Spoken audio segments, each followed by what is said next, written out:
Okay. I just came up with this idea of like talking to great teachers around the country. And when that came to mind, one of the first people to pop into my mind was Kevin Ford, who I had the pleasure of teaching with at Calvert Hall High School. Kevin is one of those type of teachers. When you ask anyone in the building who's the best teacher, his name comes up. And luckily, my son had the pleasure of having him. So, Kevin, welcome. And let's get started. Absolutely. Thank you so much for having me, Phil, and just for thinking of me and for giving me this great compliment. It really means a lot. Well, you deserve it. When did you know you wanted to become a teacher? I was thinking about this because my path originally was not going to be teaching. I was planning to probably go to law school, to pursue like either politics or writing or any number of other, efforts. But my family has always had teachers in it. My mother was a teacher, her mother was a teacher on down the line, and my family's always very much centered that our lives should be meaningful and our work should be meaningful, socially important. So I knew that no matter what, I wanted to give back to the world, make the world a little bit better. And then it was Teach for America that offered me the first sort of opportunity to really teach. And again, I like most TFA people, especially around 2010 when I was getting in there, I still thought it was gonna be 2 years and then wrap and move on with my life. But I fell in love with teaching, and I realized that thing my family had instilled in me to give back, to try to improve the community, to improve a lot of others, and I just really loved it. So it wasn't part of the plan originally, but I'm so glad that my path brought me into education. TFA often gets a bad rap. Mhm. Um, but I think, and just from listening to you, you got some pretty good experiences. What are some of the things that you took from there that's instilled in you and that you keep with your teaching today? So much. I think in the schools that I find myself in now, I often stand out in a few different ways. And it all goes back to those first years of teaching and the very specific training that I got, the very specific coaching. But I think of it specifically in terms of classroom management, culture building, and really the commitment to being like a stable presence in school and in the lives of my students. So there are some just absolute basic mindsets that inform me every year, no matter what context I find myself in. Um, and I think it also started me very much to realize that this is a profession, it's a job, it's a vocation, that it's, being a great teacher isn't something we're just naturally born with, but it's something that we can learn and that we can never be afraid to try new tricks, get some things in your teacher tool belt, all that kind of stuff.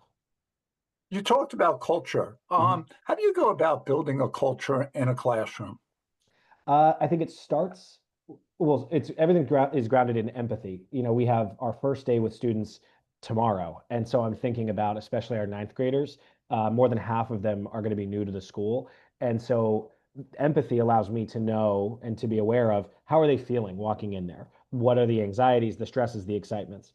And I think making sure that we focus on the kids first, that, content's important, the skill practice that we're going to be doing over the course of the year is really significant, but it is also just about these human beings that are in front of us that we're going to be taking care of. So I think culture starts by thinking about what is it they need. They need to get to know each other. They need to feel safe. They need to feel engaged. Um, and I think it's also when I'm planning to always think, what is the lesson or the exercise? What does it look like and what does it sound like? So making sure that things aren't mysterious in the classroom. The students know exactly what we're doing and why we're doing it and how it should go, and they get to be part of the team in that way. Phil, just like you, I bring a lot of enthusiasm into the classroom, and so I try to love what I'm doing as much as I want them to love it. I'm trying to model not just the skills of the course, but also model the love and the joy of being in that room and doing that work and being on this team. And so then it just becomes a big invitation to everyone to join that team and to be on board. That's interesting, and you do build great culture. You also talked about earlier how teaching, like you're not born with it, and you got to Mhm. constantly be learning. What are some of the things that you would say you've learned in the last year or two that have made you a better teacher? Mm. There are so many things. So my school right now, it's sort of self-styled as a progressive school, progressive education. So they're always trying to experiment and be on the cutting edge. So I've had to learn so much about standards-based grading, how to write the standards that we're going to be using, how to create the kinds of what I used to call unconventional learning opportunities, but or project-based learning, but how to design experiences for our students that are actually going to get them to practice all those standards but in meaningful and sometimes novel ways. Um, it's funny that in addition to learning about those things, I've also had to do a lot of unlearning. So I've had to, for example, learn about how to accommodate and support students with pretty significant learning plans.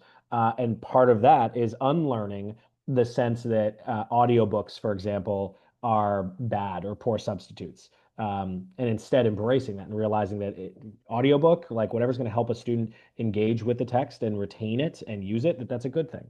The idea that, unlearning that quiz and test is the only way for a student to show their growth and to realize instead that, we don't really take tests in our adult life, but we do projects and we cooperate with others and we give meaningful presentations, we create things, and to try to build those opportunities in the class. So it's my journey, I think, is constantly one of learning new things, but also unlearning the things that maybe became rote or were preconceived notions.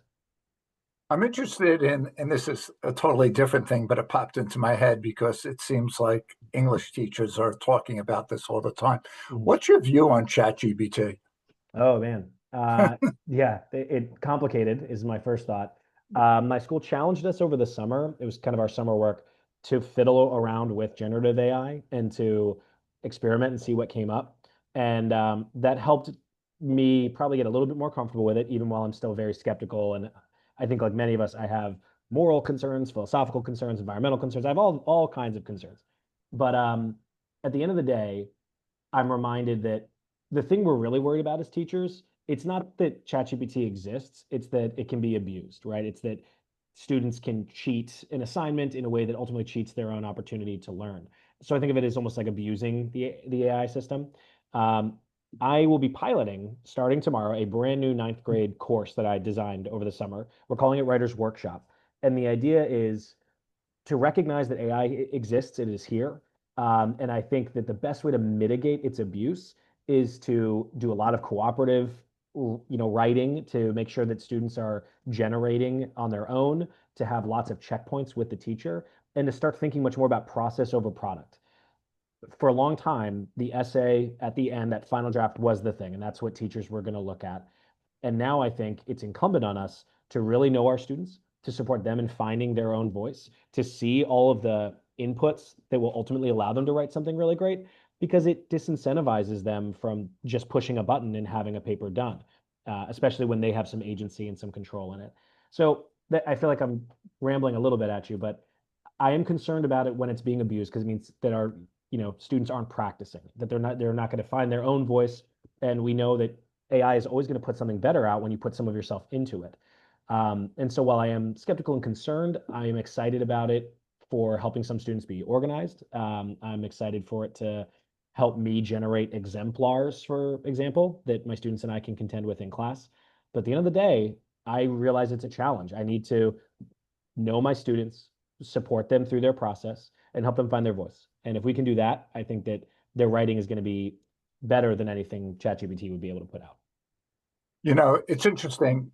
In teaching economics, I look at ChatGPT as maybe an opportunity to have a one-on-one personal tutor. You Yes. know, like you, like all teachers, I fear like you're going to just go to ChatGPT for the answer. And one thing I want to challenge the kids on this year is I don't want the answer, kind of like what you said. I want the explanation. I want the examples. I want you to be able to stand up in front of the class and teach the answer ChatGPT. So if you use it as a tutor, I think it'll be good. One of the things I'd be interested in you trying, and I know you do things like you have kids grade other kids' essays, and Mhm. have them grade a ChatGPT essay like it's a student's. I think my son just graduated college and he said, Dad, people who handed in ChatGPT essays at college got C's. and not Mhm. C's for cheating, C's because that's the quality of the paper. Mhm. So maybe it's not as good, and your kids will see that, you know. And so he challenged me to say everyone needs to get their standards up. I I like also that. know you're a really competitive person. How do you measure your success, your impact on students? How do you frame that in your mind? Um, it's I think about my friend Josh Harris, our mutual friend, Yeah, has said as a pearl of wisdom that teachers are the symbol of the subject. And I think that for me, the measuring of success is often when I know that students who maybe don't love English, or that, read one too many poems about clouds and now they think they hate poetry or, what have you. The once I actually get them reading and I can see that those practices are continuing beyond me or outside of my classroom, that's kind of the biggest reward for me. Walking around my school and seeing that we have students whose noses are actually in books, in literature, that they're actually annotating the text, that kind of stuff. And when a student comes into class or sticks around after class and is excited to have a conversation about what we've been doing, those are for me all the biggest wins. Uh, I think I'm mainly competitive in a school environment with myself, and then I like to bring that energy and that spirit into different class structures to get different kinds of buy-in from our different kinds of students. But I do know also though I'm always keeping my eyes open to other teachers who is doing something innovative, something different from me, something that I want to steal whenever possible, and hopefully people are taking from me as well. But definitely, anytime that students are continuing that conversation, I remember years ago at Calvert Hall, I had just finished teaching Oedipus, and it was one of my favorite units. It was really lively. We, brought out all these different theme areas and stuff. And a student came back on a Monday and said, "Oh, Mr. Ford, I saw some movie, and I couldn't believe it. I was thinking about intergenerational fatalism the entire time. It was just like Oedipus." And that's gold. And to most people who aren't familiar with the play, they're only familiar with the complex, and that's not at all what this student was talking about, right? He wasn't talking about any interpersonal character driven stuff. He was really thinking about the deeper themes that Sophocles was examining that we explored in class, and he's realizing that it ripples out through time and culture. That's really transferring the stuff from class into the real world. So for me, that's the highest compliment that an English teacher can get. that's awesome. You know, you've been doing this for it's going to be your 15th year. Yeah. You're just listening to you, your excitement is the same. How do you keep yourself motivated? And you hear a lot like teacher burnout. How do you think you keep yourself motivated? And how do you prevent teacher burnout? I mean, that's one of the most important things for our, industry and our schools to think about. Um, One thing though that keeps the joy for me is I've been lucky enough to have a lot of freedom outside of my first 2 years when I was in Baltimore City Public Schools. That was scripted curriculum and very locked down. But then at Calvert Hall, now at the field school, to have the freedom to design new kinds of projects, to pick the literature that we're going to be investigating, it keeps it alive for me. I've never understood teachers who just want to do the same thing the same way every single year. If I want my students to have fun and to be engaged, then I need to be having fun. I need to be engaged. So that's, I think, one of the pillars for my practice in terms of staying engaged, staying excited, and finding the joy. But as far as burnout, it's not just about finding joy. I think it can be hard to know one's limits. So making sure that you're not over committing yourself to different roles. Um, and I think that's sometimes where good management comes in, right? Whether it's a department chair, I'm lucky enough to serve as department chair, but I have plenty of administrators who then also support me and making sure that I'm, learning and growing and also not overextending. One of the like main things Teach for America drilled in us in the very early days was locus of control. And I think that that's another one that's helped me to recognize, maybe I'm starting to feel frustrated with my school or like something in the system of the school. And this can really rile up a lot of teachers when they feel something that's kind of like see something, say something, they feel it's their responsibility.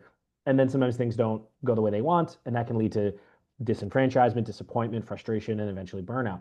But I think if we can remember the locus of control, like to stay eyes on the prize, it's my classroom, it's my kids, and there are people in the hierarchy with whom those decisions lie. Let the big questions sometimes live where they belong. It doesn't mean to be disengaged, and certainly we should all be coaching up, to administration when necessary and being involved. But I do think that for some of my friends who do experience burnout, sometimes it's because they've spread themselves too thin. They are, feeling like they're not being listened to, but it's kind of because they were maybe extending beyond their locus of control. And so I think all those things are important. Yeah, I agree. I think if you could stay focused on that, you have the ability each and every day to make Yeah, a kid's life better. And that's why we got into teaching. We didn't get into teaching to work for great administrators exactly. or, yeah, we got into teaching to make kids better. Yeah. What do you think is the biggest challenge you face so far as a teacher? The biggest challenge, I think, I think there's a lot of them. I do think that teaching, I've already said, is a vocation, right? Like it's something that I absolutely love. It gives my life meaning. My wife is also in education, and we love that when we come home, we talk about our schools, we talk about our students, we talk about the programming that we want to design, all those kinds of things. And yet, socially, and not just my peer group, but when I think about the United States and our culture, I still sometimes get that little voice that wonders what else could I have done or should I be doing, and so it's not, for example, I'm not money motivated, so it's not that like the salaries aren't the problem for me in terms of or a struggle in terms of education. I think it's amazing we get paid to do this stuff, but every now and then I think I can run into this sense of should I be doing something more, something even more esteemable? Um, and that's why I'm really glad to be reminded that for my family, we've always believed that being of service was the most important thing to do with our life and with our jobs. And being a teacher is nothing if not being of service to others. It's interesting because, like, a lot of great teachers like yourself like to, I'm going to say, move up the corporate ladder, Mhm. become administrators and principals. And I think I'd argue that you've had more, and I did with an administrator. I Mhm. said you had more impact on the school at Calvert Hall than any administrator had on the school. I think because administrators, they have to convince people like me and you to do what they want. Yeah. We could just do what we want. You don't have to, like, basically, we've been in schools where, long as it's ethical, obviously, and everything, you could do what you want. And I think, like, you having an impact on 100, 120 kids at Calvert Hall, it's probably a bigger impact than any administrator has. And not that I think administrators are bad. I just, Well, um, yeah, it's that question, when or and why does someone leave the classroom? Sometimes there is that push, that pull. Like sometimes the school asks a teacher to leave the classroom to go be an administrator, but it really does change completely the game, your purpose as well. I'm really glad that I'm still in the classroom. Yeah, for me, being department chair feels perfectly right sized. so what advice would you give, like, teachers coming into the profession? Any, like, tips that you'd give, a new teacher, first year, or maybe second year teacher? Mhm. I think it is entirely like our profession is entirely relational. The best teachers, no matter what their discipline, no matter what department they're in, their content, it all comes down to the dynamic between themselves and the students. So I think that's the most important thing. I remember Teach for America had us write a letter to ourselves that during Institute, so before we were really at our schools and doing the work, and then they mailed it to us at a time that they had sort of tracked and knew was going to be the hardest emotional time for a first year teacher who's getting their butt kicked. It was like at Thanksgiving, basically. And I remember I wrote to myself, essentially, just remember to love these kids, like just care about these kids.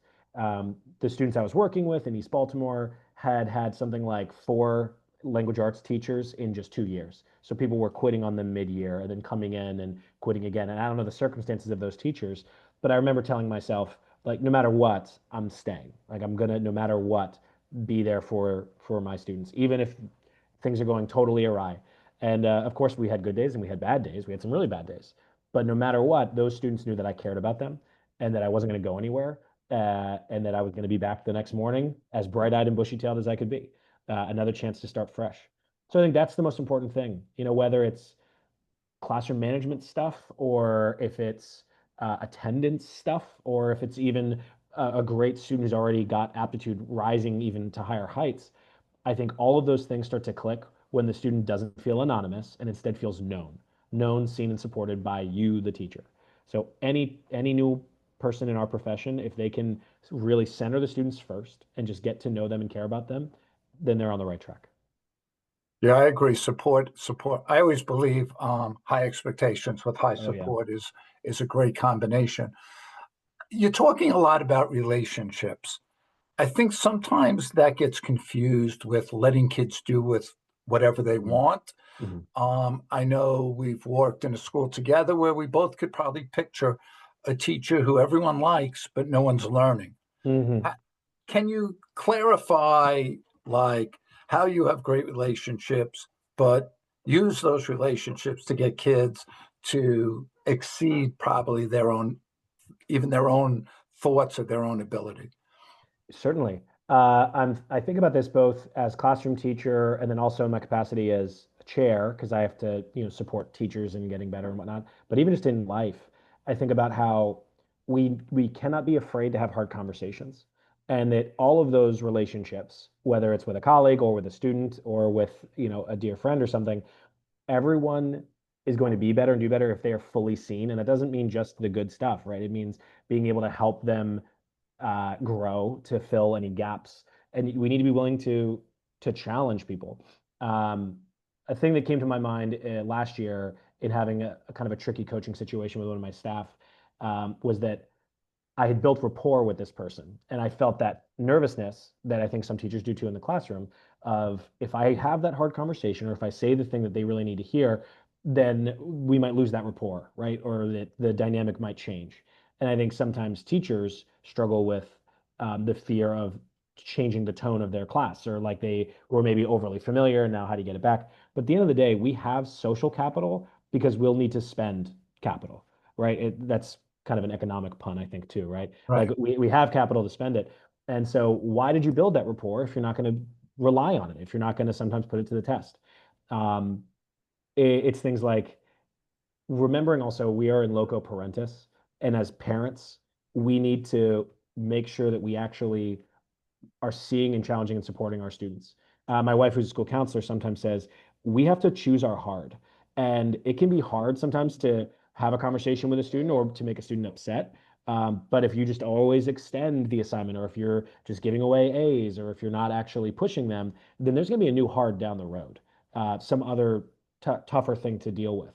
So instead, choose your heart. Like do the thing right now that's going to hopefully help the students learn and grow.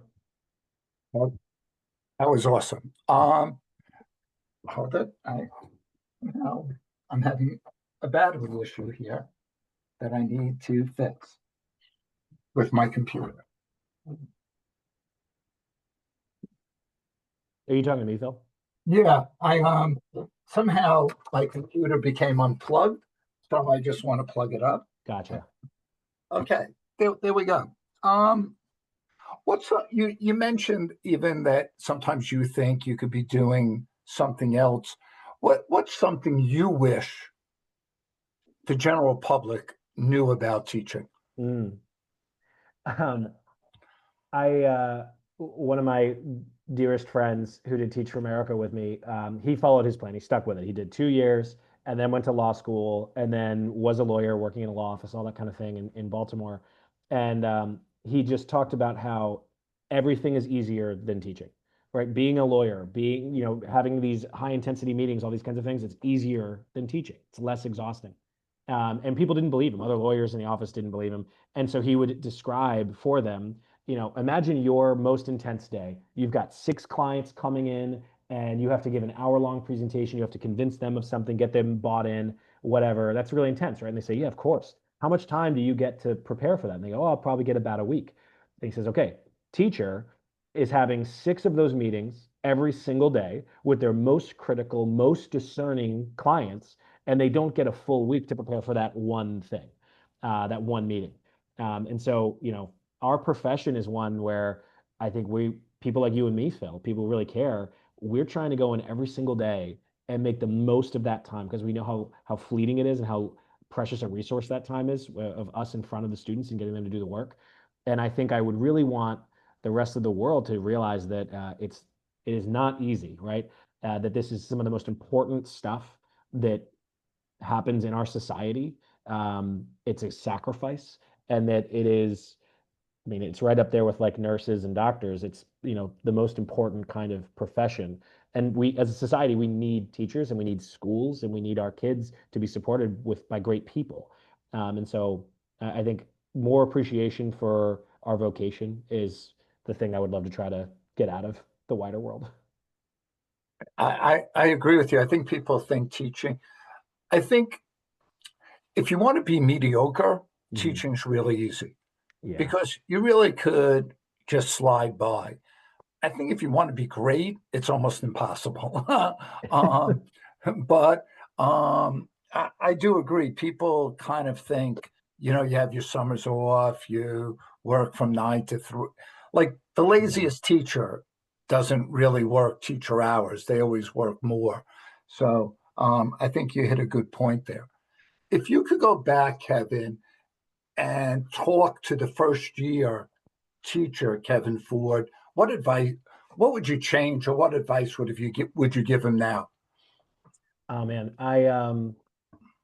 there were a lot of things in that early year that felt really, really important, and I think were being articulated as being really, really important at the time by administration, by Teach for America, that kind of thing.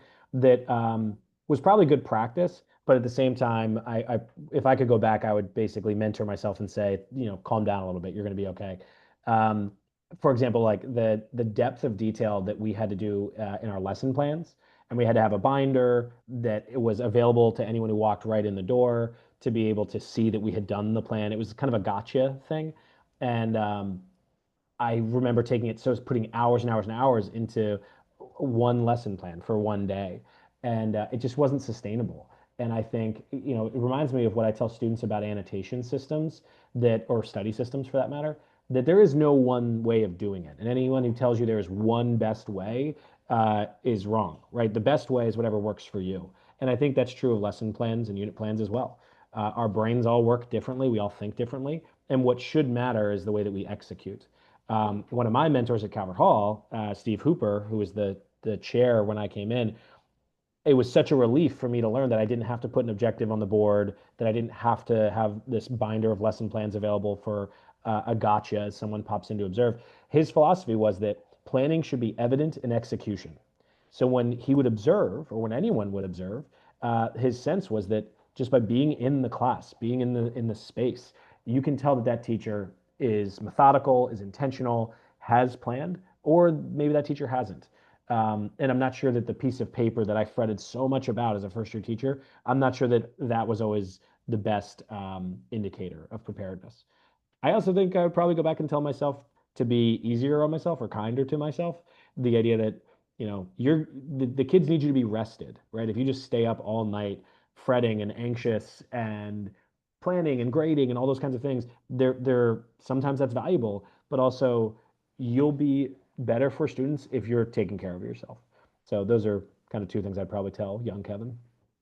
I, I I think the worst administrators are the people who make those objectives on the board. Yes, It always, it's like it's for them. It's not for the kids, and like exactly. it shouldn't be. Um, if I run into a student of yours and they say, and I somehow it comes up that they had Mr. Ford, how do you want them to remember you? Oh man. Um, I would hope that my students remember me as being joyfully and authentically present in every class. I would hope that my students remember me as someone who really cared about them personally. Like I would want every student to feel like they had a particular relationship with me as their teacher. Um, and I would really hope that for every student, I would hope that they have a memory of them learning to love something, whether that's a film or a novel or a poem, something like that, and realizing that it was because of my class or it was because of my teaching. And those would be the best. I have some social media, but like my Instagram is really a teacher Instagram. It's like I'll post about theater and art, museums, and what have you, and it's a way for former students who've graduated and who've gone on in life to stay in touch if they want to. And I shared that, the faculty photo and that I was going into my 15th year. And I put as an inquiry to all my former students, like, what's one book that stuck with you?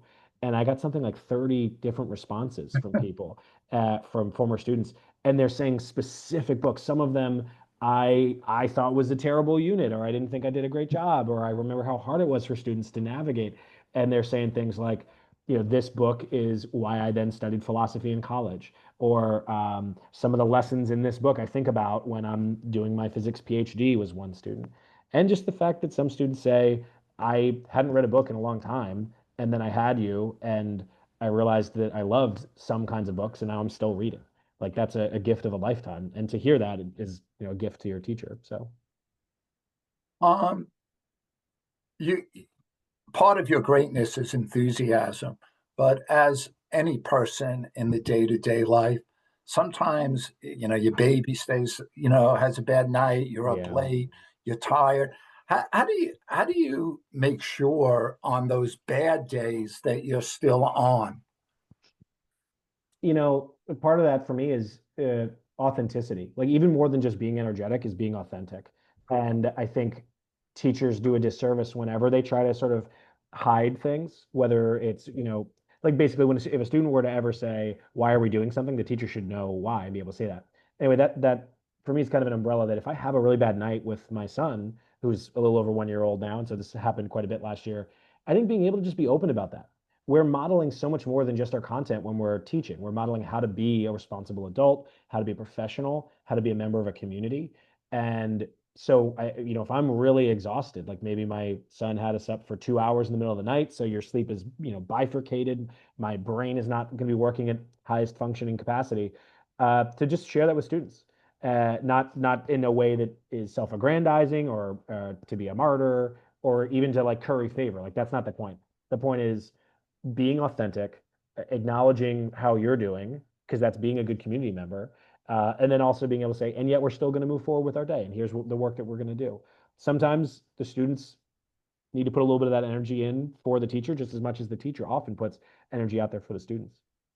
I was going to say, like the times, like maybe a voice or something has helped hurt me, and I've said, the kids usually 99 out of 100 time rise to Oh the yeah, expectation and help you.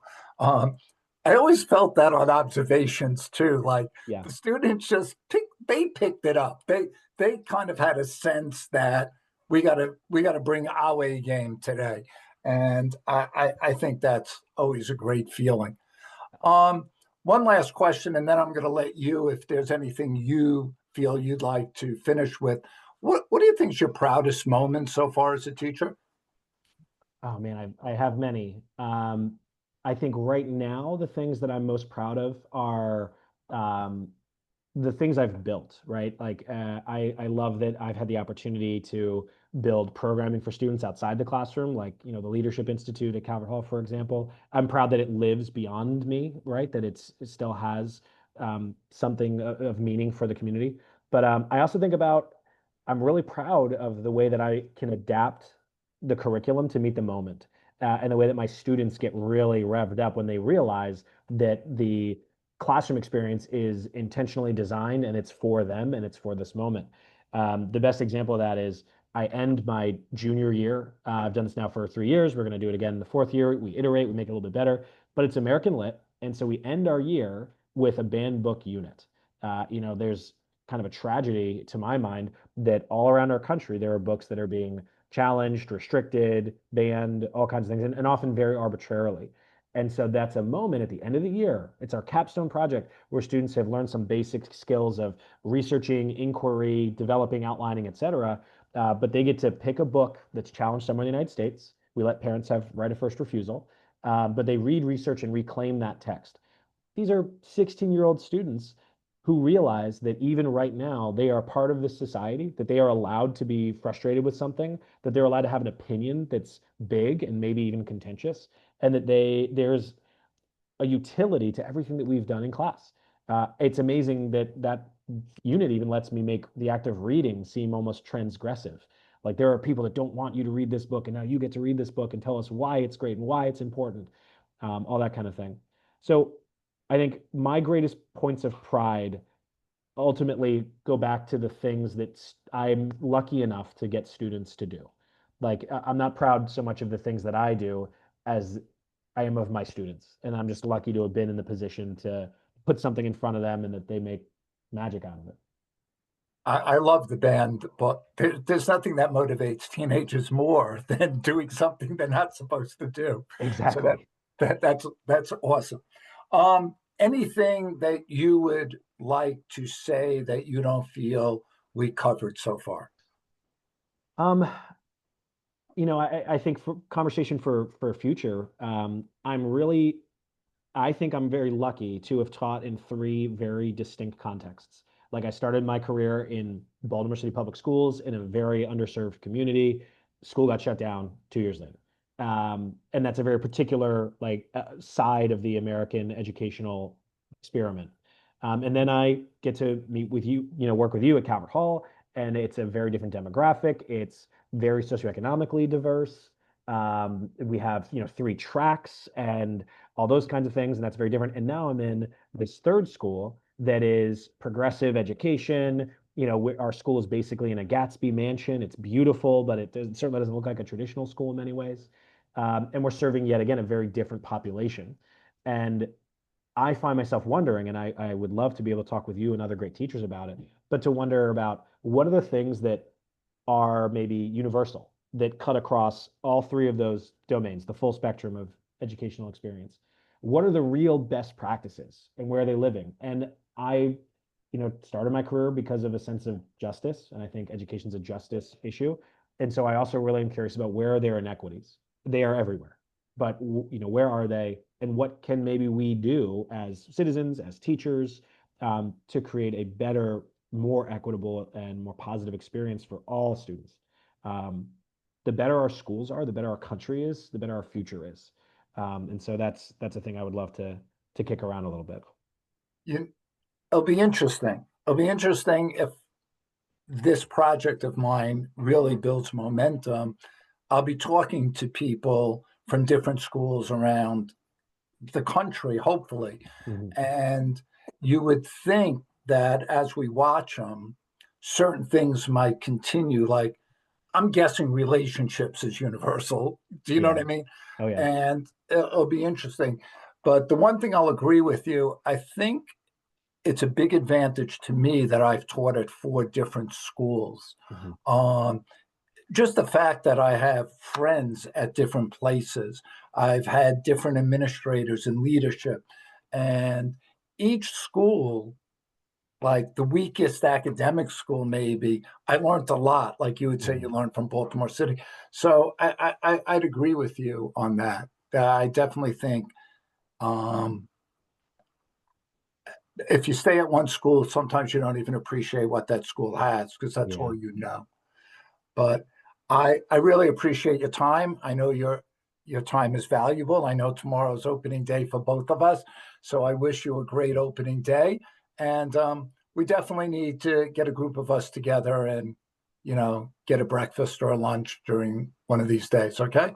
I would love that. Phil, you are an extraordinary teacher. You're a great mentor to me and a great friend. And just thank you for reaching out and doing this. And just know that I truly value and appreciate you. Okay. Thank you. The same to you. Take Thanks. care, Kev. Say Bye. hello to Megan for me. You got it. See you, Bye. Phil.